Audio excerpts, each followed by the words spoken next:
kind of element of perfection. It's like watching a person do a perfect dive. And boy, you know when it's perfect, and you know when it's imperfect. And that's what you know, and that's what enables you to really make some kind of thing out of theater. You know when theater is good, and you know when it's a waste of time. And when it's good, it changes your life in some funny way, and that's what you look for. I've always been fascinated with one of the things about documentary filmmaking, and I was wondering what your idea about it is, and that is that we are searching for the truth, you're searching for the truth, and with your camera, but to what degree is the camera itself a factor in that truth? In other words, we weren't watching all those wonderful backstage scenes, arguing with the guy and, mind screwing with that other, whatever, all that stuff going on. The one thing we don't think about is that you and a camera are there too. And what effect does that have, and how do you make the situation as truthful as possible, even despite the fact that you're there with a camera and a mic? This is the age-old question. I don't know the answer. I think that everybody has to sort of solve that for themselves. I mean, in a way, that's the audience's search. Because I have to tell you, the camera is really goofy looking. It's a homemade camera. It looks like a house with a bad shingle roof. It has that quality on people. And there's only me, and then there was Jones, who was taking sound, but you never see her with a microphone in that whole film. It's just amazing. She's sitting beside Bob when he's going over the poor guy from Time Life. She's sitting there recording that, and you would have no idea she's doing that. She's so good, and she's never taken sound from me before.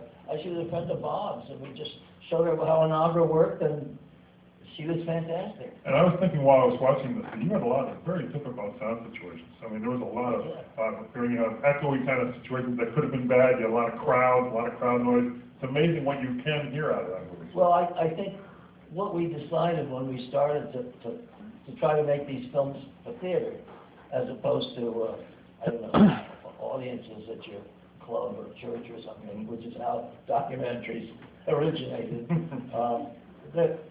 The one thing we had to do was to get good sound, because everybody home had these incredible high-fidelity sound systems, and if you didn't have good sound, people were going to run you down. It wasn't going to work. Some of you may not know that Penny was originally an engineer. Is that correct? You were trained as an engineer? Yeah, I was. Which then led to the idea that you are also well known for inventing a lot of your own equipment, which made the world smaller and more compact and easier to deal with, like that camera you're talking about. Right? Well, we had to solve the problem of sync sound if we wanted to have dialogue.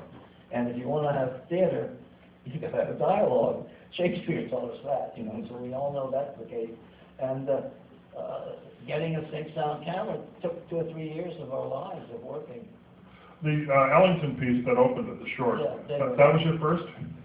That was practically my first. I made a film with my 3-year-old daughter in which she taught me really how to make a film. I mean, I bought a camera at a pawn shop, an Eastman Kodak, a city special, which was took a 100-foot roll, and you had to load it every, so it was a time-consuming camera, but very, very good, very sharp lens. And I figured out I was going to make a film with it. I'd make a film in the park, and I immediately saw a wonderful scenario in which my daughter would have a balloon, and she'd be walking through the zoo, and all the animals would be watching her. I thought that's such a cute idea. People will be knocked out by it. So off we go to the zoo with my new camera, and my new camera had a tripod that came with it, and I was trying to set up the tripod, which was so stiff it wouldn't work. In the film, you actually see me throw the tripod away, and I never used one again.